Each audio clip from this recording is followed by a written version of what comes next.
Now my topic is elements, compounds and mixtures. So elements are basically made up of only one kind of the atoms.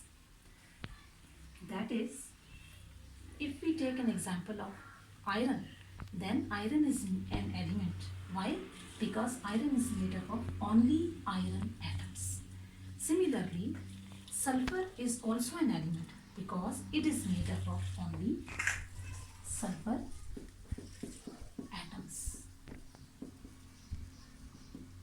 In the similar way, other elements like carbon is an element because it is made up of carbon elements only, and nitrogen is an element because it is made up of the nitrogen elements only.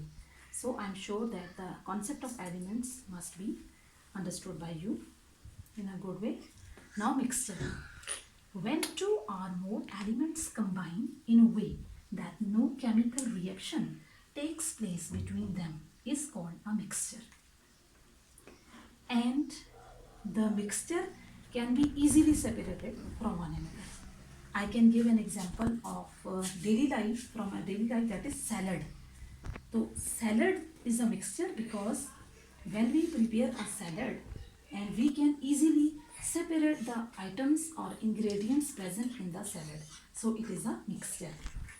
Air is another example of a mixture because it has many gases and we can separate the gases by different methods. So we can also take an example of mixture iron and sulfur. Iron and sulfur is a mixture and we can separate the iron from sulfur by using a magnet. So I'm sure that mixture, the concept of mixture will also be clear to you. That is, elements two or more combining in a way that no chemical reaction takes place between them and the ingredients can be easily separated from one another. I have also given you an example of salad and air. Moreover, iron sulfide is another example of a mixture in which iron can be separated by using a magnet and sulfur can be left behind. The third is compound, and when different elements they combine in a fixed ratio and a chemical reaction takes place between them. So during this combination a compound is formed.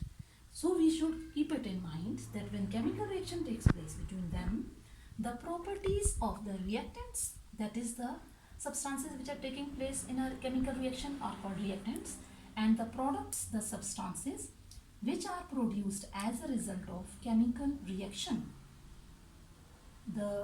So reactants and products, their properties are quite different from one another and their properties are altered or the properties are changed. So I can give you an example of the compound, that is, if we heat iron and sulfur, then FeS or iron sulfide is formed, which is a compound. So I am sure that the concept of elements, compounds and mixture must be clear to you.